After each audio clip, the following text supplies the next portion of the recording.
ইউনিয়নবাসী না। আমি তো বলবো আমার দেশবাসীকে, আসেন আমরা হক্কানি আলেমদের পিছনে চলি, এদের সাথে চলি, এদের থেকে জিজ্ঞাসা করে চলি, এদের থেকে জিজ্ঞাসা করেন।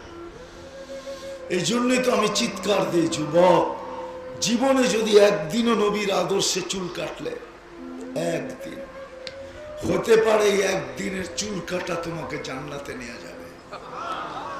হতে পারে একদিনের চুল কাটা নবীর সামনে হাত পাতার সুযোগ হয়ে যাবে। তুমি হাত পাততে পারবে যে আমি একদিন আপনার আদর্শে চুল কাটছি, শুনছি আপনি দয়ার সাগর, শুনছি আপনি হারিসুন বিল মুমিনিনা রাউফুর রহিম, আমাকে কি দিবেন দেন না।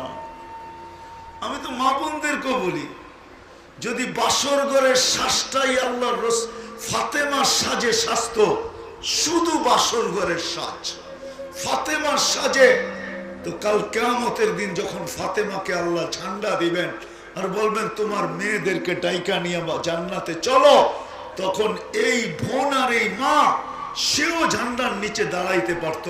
ফাতেমা যদি বলতো তুমি আমার ঝান্ডার নিচে কেন, তো বলার সুযোগ ছিল, কিছু তো নাই বটে সত্য, কিন্তু বাসর ঘরের শ্বাসটা আপনার মতো ছিল, এই জন্য আয়সা দাঁড়ায় গেছে।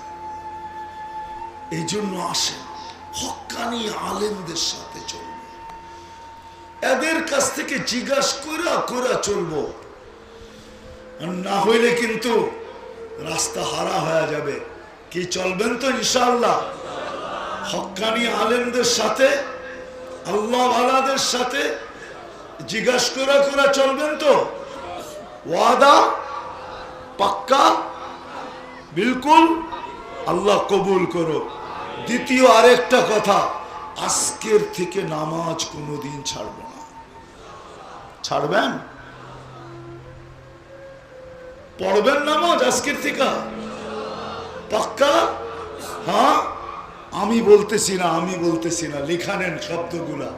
আব্দুল কাদের জিলানী রহমতুল্লাহ আলাইহি বলতেছেন, ওর চেয়ে বড় নিমক হারাম কেউ নাই, ওর চেয়ে বড় অকৃতজ্ঞ কেউ নাই, ওর চেয়ে বড় কপাল পোড়া কেউ নাই, ওর চেয়ে বড় অহংকারী কেউ নাই।